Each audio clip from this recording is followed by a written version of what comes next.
Ito yung lagay ng plato na mura lang at hindi mo na nga kailangang patuyuin dahil plastic nga po iyan, hindi yan kakalawangin. 2 layer na yan kumarites at large capacity nga po itong binili ko. May 4 na nga po siyang lagayan ng kutsara dyan. Kahit idiretso mo na nga yung basang plato sa paglagay dyan ay okay lang. Dahil hindi nga po ito sa kagaya ng mga lagayan ng plato na kinakalawang. Yung dish drainer kasi namin ay maliit lang at hindi na nga kasya yung mga plato. Mga lagayan nga rin po ng baso ay malawak na. At dahil mahaba at malapad nga po iyon kaya magkakasya rin yung mga basong mahahaba. Kung magugustuhan nyo nga rin ito kumarites kaya mag-check out na kayo. Dahil may lakad nga kami ngayon kumarites kaya naman maglilinis nga muna kami ng bahay bago umalis. Dahil meron nga tayong biniling bagong gamit dito sa kusina. Syempre kasama na yan sa pag-general cleaning. Jowa na nga lang din yung naglilinis. Kasa niya nga po dyan yung mga dapat hugasan pati na nga rin po yung mga lagayan. Maswerte talaga tayong mga babae na nakapartner ng walang bisyo na asawa tapos binibigay pa nga sa atin yung buong sahod. Tapos siya nga din po yung naglalabas sa amin. Marunong na nga rin maglinis at maghugas. Sa panahon nga ngayon ay bihira na lang talaga yung mga ganyang lalaki. Si jowa nga kumarites ay wala talagang barkada iyan dahil trabaho at bahay nga lang po siya. Pero ngayon ay hindi na nga muna siya pumasok dahil may pupuntahan nga kami. Malapit lang pala yung trabaho niya dito sa amin kaya naman pag break time at masarap yung merienda ay inuuwi niya nga rin sa akin. Kaya napakahirap lang din talaga mag-diet lalo na nga kung suportado siya sa mga cravings ko. Pag nagbibigay pala siya sa akin ng sahod ko marites, binibigyan ko lang siya ng allowance. Minsan malaki, minsan maliit. Depende sa budget na hawak ko. Never nga yan nagreklamo.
Apat na itlog, saka mantika.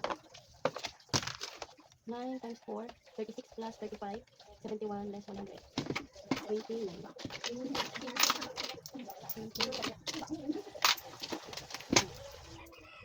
Thank you.